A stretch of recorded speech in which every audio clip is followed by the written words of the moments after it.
Joining me now here in studio, News Nation contributor Denise Gitsham, Republican strategist and aide to former President George W. Bush, and Chris Hahn, News Nation political contributor. To you both, welcome. And Denise, since you're here, you get to go first. Oh, welcome to Chicago. Yes. Chris always gets to I know. Sorry, Chris. No. She's in Chicago. Let's start with Matt Gaetz and this committee today. What do we anticipate they will decide? And I know you don't think that it should be released. Why? Actually, no, I think it should. You do? You do? I do, yeah. I believe. I'm actually surprised because most Republicans in the House don't want it to be. Well, I'm not most Republicans. Yeah. I think I'm somebody who represents most Americans. Okay. You know, I don't work in the Beltway anymore. And as somebody who's been a lifelong Republican, I actually believe one of the greatest strengths of our party is that we generally stand for truth. And as a Christian, I believe John 8:32 says, "Then you shall know the truth, and the truth shall set you free." And I think that's true. Look, no skeletons stay in Washington. Whether you ascribe to a religious belief or not about the truth, you have to recognize the reality of Washington, which is if you watch the Brett Kavanaugh confirmations, anytime you go before the Senate and you're grilled like that, there's a microscope put on you that nothing will be able to be hidden. And so I think Republicans should act. It is actually the smart thing for Republicans. If talking as a Republican strategist, if I were advising them, I'd say do the right thing first.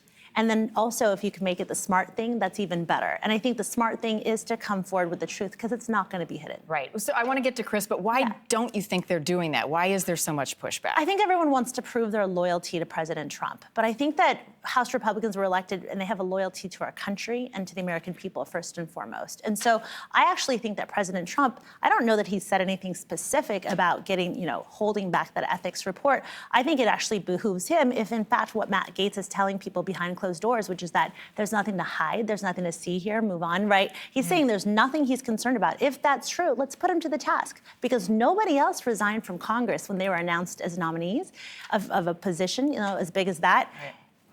It looks sketchy. Let's clear that up. If there's nothing to hide, time will tell. Yeah, Chris, what's your read on this? I agree with Denise almost fully, and I'm offering to pay for her Italian beef sandwich while she's there in Chicago today. I'll take you up on that, Chris. Some of this stuff. Look, political capital is not unlimited, even for Donald Trump, especially now that he's in his second term, and the clock is ticking towards lame duck status, right? He can only do so much to push senators who eventually are going to start worrying about their future and having their ambition counteract Trump's ambition to get his cabinet pick. Matt Gaetz is clearly going to be a bridge too far. I'd make a prediction that a week from today at about 5 o'clock, Matt Gaetz will quietly withdraw from the Attorney General pick because the report, whether the Ethics Committee agrees to get rid of it today or somebody leaks it between now and next week, the report's going to come out. And by the way, we already know everything that's in the report. It might just be a little bit more detailed. And when people don't want you to see things that you normally get to see, you should be very suspicious about what's in that report. When somebody wants to push through an appointment that would normally have a very public airing, they want to push it through a secretive process, be very wary of that. And there are far too many senators who are up for re-election in 2 years who understand the clock on Trump's popularity is ticking that are not going to go down this road, right? They're not going to allow a Matt Gaetz to come in. Now, look, I generally believe that when you become president of the United States, you should get most of the cabinet picks you want unless there's something outrageous in their background. And clearly here, there is an outrageous claim. And if it's even close to being true, he is unacceptable. And it won't be Democrats that kill him. It'll be his own party concerned about their slim majorities, not only in the Senate, but in the House. So whether the report comes out or not, Denise, do you think there's some truth there? And is it most likely that he steps down himself? I've always believed that if you're truly loyal to somebody and you're causing them more harm than you are good, and that remains to be seen, right? So far, he's been more of a liability than he's been an asset to President Trump. Then it behooves him to take that fall on his own sword, right? He needs to make that decision.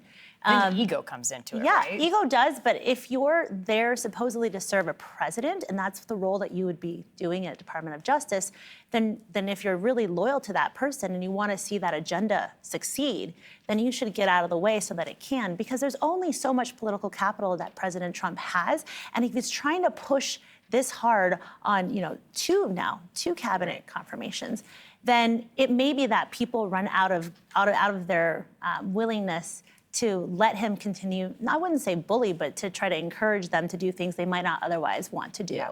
Well, and then the question becomes, and Chris, I'll bring you in on this one, what's the priority, right? Where does Trump apply the pressure? And you've got the nomination for Defense Secretary of Pete Hegseth. Vanity Fair reporting Trump's transition team is quietly starting to put together a list of alternatives for that job. How hard do you think he'll push on this one, or does it become a priority issue? Look, Hegseth was a huge problem until he introduced Gaetz, right? Maybe Gaetz is there to kind of clear the way for Hegseth in a lot of ways. And then Gaetz gets out. But once Gaetz gets out, the focus is going to go on Hegseth and Tulsi Gabbard, who, look, Hegseth, has never led an organization of any significant size. This is one of the largest organizations on the planet, the Department of Defense. So it's a very difficult hill for them to climb. And I think that there are a lot of right-wing, ultra-conservatives in the Senate that are going to be like, hey, this is the United States military. Maybe we shouldn't mess around with it. That doesn't mean Trump can't find somebody who's going to be loyal, who's going to follow his commands in the Department of Defense, but find somebody who is qualified to actually lead the organization. Same thing with Tulsi Gabbard. There are a lot of concerns there. So where does he push? I don't think he's pushing for either one of those. I think he's got to push for his finance picks, and he does not have a Secretary of Treasury. To the extent Trump has any kind of mandate, and I think they're overplaying the mandate card, it is to fix the economy. So he needs to bring in a good economic team that will work in the directions he wants to do and make the president look good and help the American people on the economic front. And if he doesn't get those people through, he's got a real problem. Yeah, and maybe why that position hasn't been named yet. Denise and Chris, thank you so much. Lunch is on Chris today. Enjoy it. Oh, I love it. I'll fly out to New York and see you, Chris. I'll Venmo you. Okay, fab. To you both. Good to see you. Thanks Great for to see coming you. in.